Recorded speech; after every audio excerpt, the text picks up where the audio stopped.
Welcome to Jalsa Fiji Radio. I am Program Director Vinesh, and today I have this privilege of interviewing Honorable MP Megan Woods. Welcome, Megan Woods. You are no stranger to Jalsa Fiji Radio. We have met various times and we had good interviews about various other topics, but today it's different. This time we are going to talk about the recently signed free trade agreement between New Zealand and India, which is all of us know it's one once in a lifetime agreement that was signed, and we are going to hear more about Labour's stance, where it stood, and what we have been hearing in the news is Labour. I don't think they minded the agreement that much, but they took a bit of time coming and actually supporting the national coalition-led government, and obviously Labour support was much needed for it to go to the next stage of what we have today. So welcome on board Megan Woods, and thank you so much for taking your time and agreeing to speak to us. So we'll start off with the day. So I think before we came on air, you were talking about the traffic in Christchurch. That's right.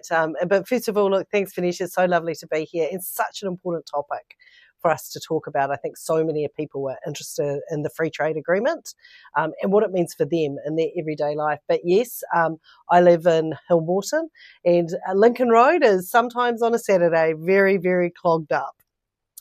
Yes, and that's what we are noticing as well, because we are in Christchurch and we are more used to more like free traffic, but that's growing. And whether it has anything to do with the free trade agreement, we'll maybe find out later as we go into the topic. So I think we'll just dive into the actual deal that we have over here. Maybe we'll start on the positive side. So maybe if we can get the positive feedback from you, from where Labour stands. Well, first of all, that Labour has always held the position, and so it's national actually, that New Zealand is in the best place when we can have agreement right across all the political parties, because we need to enter into free trade agreements. These are things that last for decades and decades and decades, that they're not going to chop and change if there's a change of government. So I think it is really important that we do have the best interests of New Zealand and that we don't reduce it to the everyday politics. In terms of the positives for New Zealand, I think this is so clear. It's work that actually Damien O'Connor started when he was Trade Minister, when Labour was in government, strengthening that relationship, and National have carried that on. India is a huge market, and I think for most non-Indian New Zealanders, just imagining the size of the Indian market is something that they can sometimes struggle with. But we know for a number of our key exports, there are so many opportunities. But this isn't just about exports as well. This is also about imports coming in, and the fact that there will be tariffs reduced on Indian goods flowing into New Zealand, which could lead to lower prices. And I think they're the kinds of things that people want to wrap their head around, like, this is really good, this is what government is doing, but what is this going to mean for me and my family in trying to balance my household budget? No, definitely. So that is good to know that we have a deal which is going. I mean, that's what we believe it's going to do. It is going to improve our economy, bring it more what we actually need. We want a boost in New Zealand economy. We all agree with that. I think that the next question is from there is, if that was so, why did it take Labour so long to agree? So there were three key reasons. One is that we needed to see the document, that you can't expect a political party will just blindly sign up to something without having a read through and knowing what the fine print says. We need to know what New Zealand's being signed up for. So we had to wait a bit of time to see all the documents that we needed to see. The main concerns that we had was around what commitment there is around the New Zealand investment in India. Now, that is a very large number. It's 20 million US dollars, about 33 million New Zealand dollars. That it's really what that means. Because if that investment doesn't happen, what we want to know, is there a possibility that a future government could try and sort of reduce the benefits of the free trade agreement? We want our free trade agreements to be enduring. Now, just to put this into context, that $33 million is way larger than any of our other free trade agreements. It's way larger than the China free trade agreement, way larger than the European or the UK trade agreement. So wanting to know that if we start something and all these, foresters and apple growers and meat producers and wool producers, that they set up these really good relationships in India and have really good exports going into that's not all of a sudden going to be what we call clawed back. So that was a key concern. And the third concern was we wanted an assurance from National that we would have written into the legislation that we would have further protections for migrant workers, that we want to make sure that anyone who is coming and working in New Zealand has protection and is treated and paid fairly, and that we wanted to have more inspectors within the sort of the labour inspectorate, so we could check that was happening. It's not good enough that we say, oh, we want all these people to come to New Zealand, and then they're not treated fairly. Exactly. So after, I'm guessing you had all these negotiations going back and forth with a national or the government at that time. So what happened? Like, what was the result with your negotiations? Were you successful? So yes, some more resource for the Labour Inspectorate. We still have, it's fair to say, we're still a bit nervous about some of those investment clauses, that we know that over time that whoever is in government, and that includes Labour, will need to keep a careful watch on that and see how that's progressing, and make sure that we continue to grow what's happening in terms of our relationship with India, not see it pulled back, because we want more and more New Zealanders to get access to Indian markets and to form those relationships in India. And we know that we talk about free trade agreements, but individual companies need to go and form those very good relationships in India to get their goods in and know that they've got a channel to market. So we are saying to people that are starting exporting under that we need to be eyes wide open. We need to know that there's work to be done and that we need to keep a careful eye on that investment clause. I see. And going to your passion about, of course, the labor force, obviously our people who will be coming from India, and you wanted a bit of protection for them. But what about the critics who are kind of saying, oh, this is going to be a kind of mass kind of migration, stealing maybe more jobs, which... Well, I think we're seeing I'm going to be really frank with you today. I think we're seeing some very ugly politics around that. I think it's very unusual that National haven't been able to pull this together with its own coalition partners. It should be that all parties sign up to it, but we're in a very unusual position where a government of the day doesn't have the numbers to pass it, that they do need the opposition to come in and help them. And I think the kinds of scaremongering we're seeing from New Zealand First is absolutely abhorrent. I also think that Christopher Luxon should take a far tougher line with his ministers. The kinds of rhetoric we're seeing coming from New Zealand First, from Winston Peters and Shane Jones, is unacceptable in New Zealand.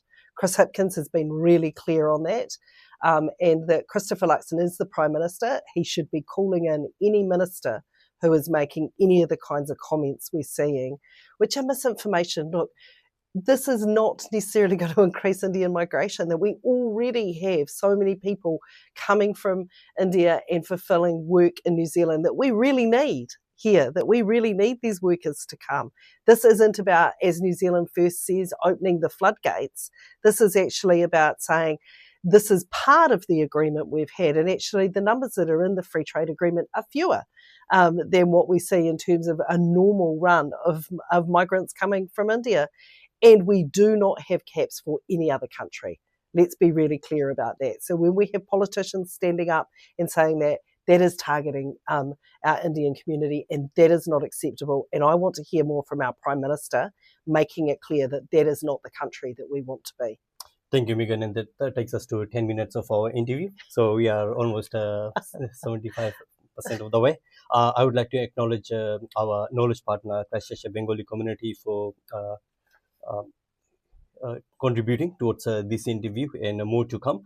We have Amit sitting with us today, who will be seen in the video. And we also have some questions from the community. I mean, we have lots of questions from the community, but we can't actually cover that all here. But I would like to maybe put one question from what I've been hearing from the community, which is if it was the other way around, and if Labour was doing the negotiation with India, what would you have been able to, do you think you could have achieved something more? Well, I think the first question is, did that investment clause have to be so big? The 20 million US or 33 million but sorry, 33 billion. Yes. Thank you, Amit. Yes, it's billions, not millions. Did that need to be so big, or is that something that we could have negotiated back a little bit?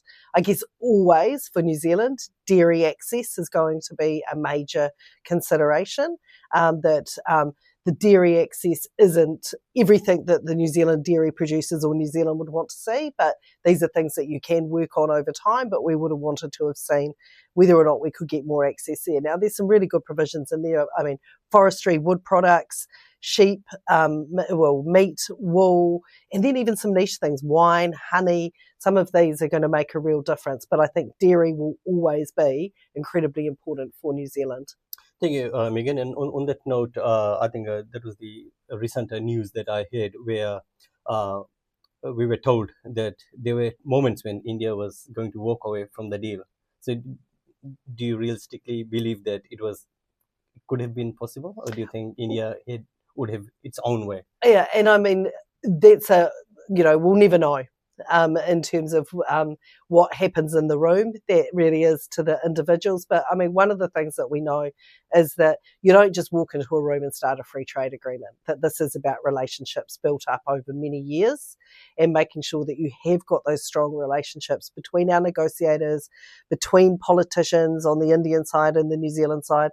And this is the work that Labor had started, that you've got to have, that even when the talk gets tough, that you do know that you've got a respect and a good relationship there. So we certainly would have pushed hard. Damien showed that in terms of the European Free Trade Agreement, in terms of the UK Free Trade Agreement. He was the Minister of Trade at that time for Labor. But we will never know. I think there's no point kind of dwelling on that now. It's now about looking forward and thinking what would be our priority if we're the government, and it would be to look to strengthen this agreement over time. Thank you, Megan. We are almost there on time. So now that we know we have got this free trade agreement, and we would definitely, I mean, we have already seen all the other migrant communities growing, and we always see you in all those events. Thank you so much for coming along, and it's more like welcoming us, onboarding us. Thank you for doing that, especially Christchurch. You are a familiar face around our migrant communities. But overall, if you look at the South Island, the other southern parts, maybe interior parts, are they all kind of engaging in a similar way? Do you think they are all ready to accommodate these growing migrant communities? Well, I think in the South Island that our migrant communities are actually so important to our rural communities. If you go down to Ashburton, there's a really large Filipino population. You go down to Amaru, there's a really big Tongan population that a lot of the workers in our rural communities are.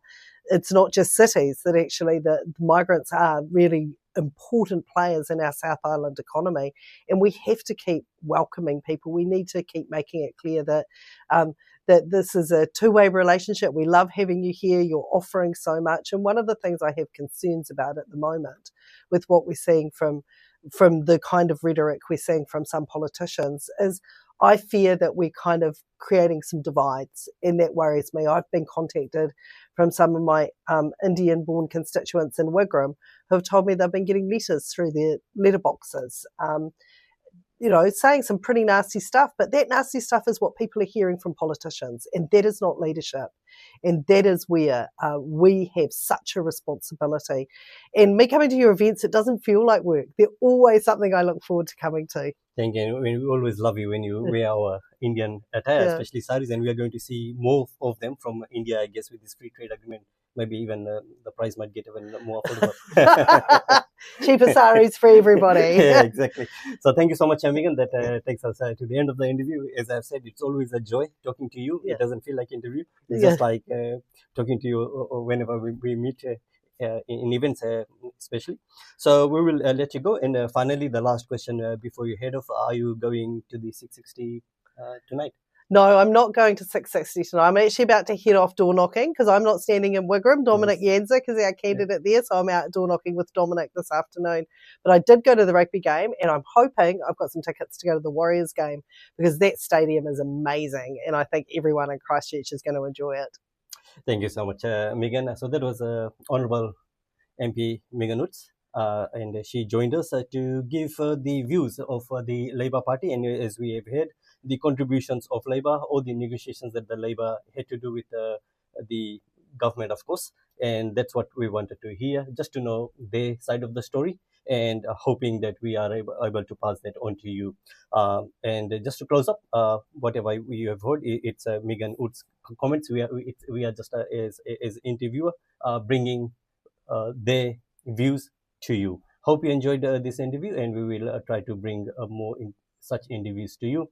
All the best, and have a nice day. And signing off from Jalsa Fiji Radio, this is Vinesh.